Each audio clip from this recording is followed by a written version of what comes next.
دوستو، drama serial Mahnoor اب کافی زیادہ دلچسپ ڈرامہ بن چکا ہے۔ اب یہاں پر زین کو بالکل بھی سکون نہیں مل پا رہا تھا، کیونکہ وہ کافی زیادہ پریشان تھا مہانور کے لیے، آخر وہ لڑکی کہاں چلی گئی۔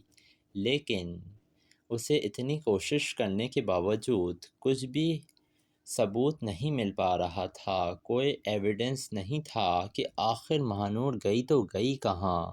وہ اپنے دوستوں کے گھر چلا جاتا ہے اور کہتا ہے، مجھے ایک پل کے لیے بھی اب چین نہیں آ رہا ہے۔ اب مجھے احساس ہوا ہے کہ مہانور کا میرے سامنے رہنا میرے لیے کتنا زیادہ اب ضروری ہو چکا ہے۔ جس کے بعد وہ اپنی دوست سے کہتا ہے کہ جس لڑکی کے لیے میری آنکھوں میں آنسو آ گئے، اس بات کا کیا مطلب ہے۔ جس کے بعد زین کی دوست یہی کہتی ہے کہ اب معاملہ نہ ہمدردی اور انسانیت سے کئی زیادہ آگے بڑھ چکا ہے۔ زین، تمہارے دل میں محبت پیدا ہو گئی ہے مہانور کے لیے۔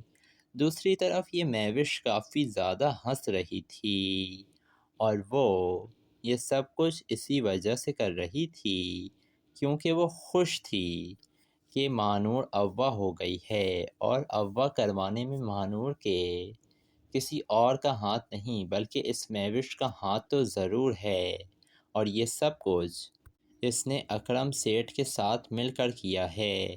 جس کے بعد زین کی ماں تو اب حد ہی کر دیتی ہے اور زین سے کہتی ہے کہ اس معاملے کو جلد سے جلد ختم کرو بیٹا، وہ لڑکی ملتی ہے ملے، نہ ملتی ہے نہ ملے، جان چھڑواؤ اس معاملے سے۔